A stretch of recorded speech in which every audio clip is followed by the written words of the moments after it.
Hello everyone and welcome to a Monster Musume Explained video. Today's video is about the one and only Lamia species. Now the Lamias are a reptilian liminal race with the upper body of a human, pointy ears, and the lower body of a snake. Lamias are a monosexed race, meaning that their species only consists of females. Lamias are predatory carnivores that form tribal villages on the outskirts of desert oases, and their serpentine tails are powerful enough to bend steel.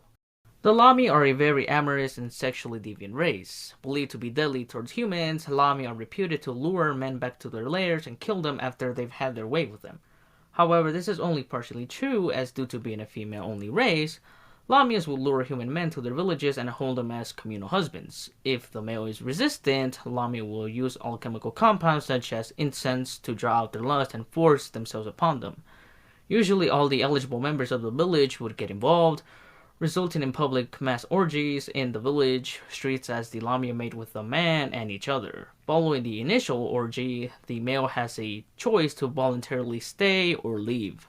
Since the cultural exchange between species built, the government's agencies have put a stop to the Lamia practice of kidnapping and keeping communal husbands against their will, due to being a federal offense. While this fortunately put an end to the abductions and sexual assault of human men, the results were not so positive for the Lamia who needed human men to reproduce. Because of this, the Lamia birth rate is at risk of declining due to how the remaining men in their villages are spread so thinly across so many Lamia, and now their means of gaining new men is no longer viable.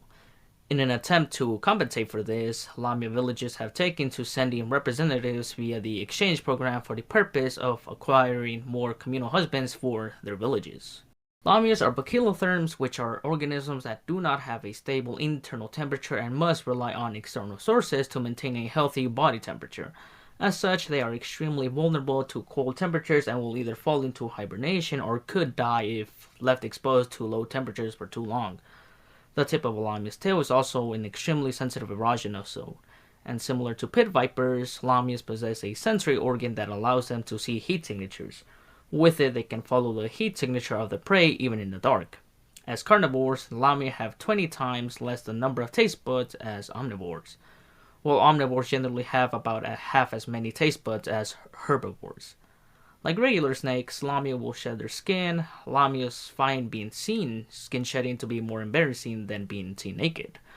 Much like most snakes, finding someplace private to shed and will lash out if someone attempts to handle them, though that's mainly because when snakes shed, their eyesight becomes temporarily compromised. Lamias also have a special food preference for eggs, which can be in reference to snakes that evolved an egg-specific diet. A Lamia's tongue is very long in length and has a naturally forked tip. Like a snake, the roof of a Lamia's mouth possesses the Jacobson's organ, a sensory organ that allows a Lamia to detect smells in the air in ways their nose cannot. Some sexual subjects that are considered taboo and deviant in some human cultures are accepted and actively practiced in Lamia culture, and Lamias also have a much higher alcohol tolerance than humans. A Lamia's hair and scale colors seem to correspond to each other, green scales with green hair, pink scales with pink hair, and the list goes on. Now when it comes to the subspecies of the Lamia, there are a total of 5, that being the echidna, the medusa, the melusine, the sea serpent, and the Yermangond. Echidnas are a subspecies of Lamia because more of their bodies are covered by scales compared to Lamias. Echidnas are more closely related to lizardfolk. Their name means viper women, and true to their name, they possess venomous fangs inside their mouths.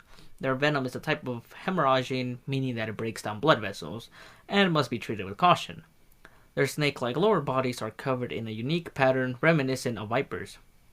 Developing a culture that focuses on strength, the echidna are brutish and aggressively blunt in interactions. While they value exuding a strong and intimidating appearance, they secretly harbor feminine desires and pleasures and love cute things. Echidnas have a weakness for romantic comedies. Echidnas also love cute pendants and knickknacks and become greatly pleased and distracted if a male states that he considers them cute. Even the preference for very strong men is based on how they love the feeling of being embraced by such men, rather than a preference for strength itself. And echidnas' facial tattoos are given to them when they come of age. While they insist that they are real tattoos, In actuality, the tattoos are washable paint markings the echidna apply as part of the morning makeup routine. Medusae, also known as gorgons, are a subspecies of Lamia with hair divided into bunches that resemble snakes. Their gaze is said to turn creatures into stone, but in reality they possess no such ability. However, their gaze does seem to be very keen, and their glare makes living creatures unable to move, as though they indeed have been turned to stone. This is not due to any malicious intention on their part. However, but was initially said to simply be due to the fact that they have poor eyesight. Due to this, most Medusae wear glasses. It's later explained that Medusae do not actually suffer generally poor eyesight. Rather, Medusae wear glasses even when their eyesight is perfect, as they believe adorning eyewear will help soften their piercing visage. Medusae fangs secrete a mild neurotoxin that will temporarily paralyze those they bite, the venom primarily being used on men to enhance sexual experiences, and distorted tales of this venom may also be a source of the turn people to stone myths. While their hair looks like live snakes growing out of their heads, a Medusa's hair is actually a mass of tentacle-like appendages that have no bones, organs, brains, or capacity for pain. If one was to cut the heads off one of these snakes, the snake would grow back, but since it looks painful to observers, Medusae rarely cut their hair. Due to the shape and size of these snake-like appendages, Medusae are tragically troubled by the fact that they can't change their hairstyle. Their culture is based on the value of knowledge, intellect, and monetary value. Although physical ability is a factor, they value an individual's intelligence and economic ability more highly over their physical appearance.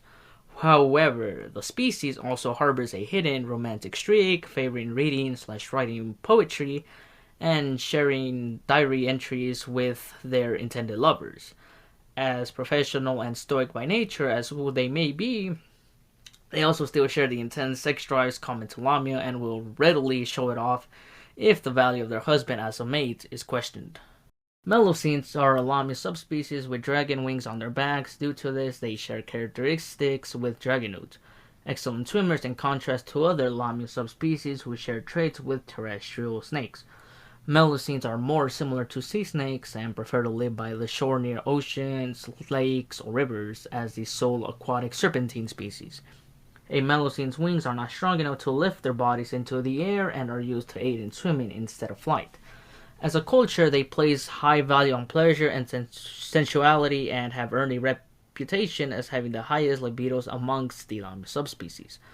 Their unrepentant pursuit and knowledge of sexuality and their unabashed interest and desire in all forms and functions of sex is infamous even amongst the already sexually free Lamia species.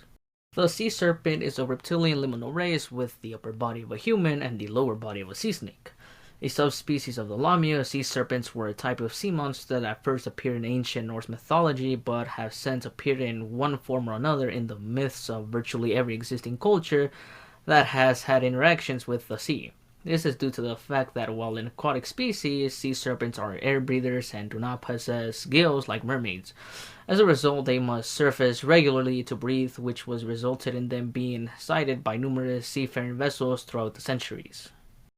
The Jörmungand or Midgardsormr is an aquatic Lamia subspecies that appears prominently in Norse Germanic mythology.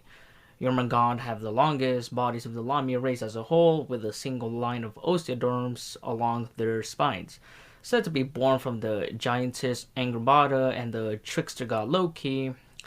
The god Odin took Loki's 3 children, which are Fenrir, Hel, and Jörmungandr, and tossed Jörmungandr into the great ocean that encircled Midgard. In the depths, Jörmungandr grew to a gargantuan size and became embroiled in a rivalry with the god Thor. On Ragnarok, the final battle at the end of the world, Thor and Jörmungandr are destined to kill each other. And that will conclude this video. Thank you so much for watching. If you made it this far into the video, I appreciate it. Remember to like, share, and subscribe if you enjoyed the video. And I will see you in the next one.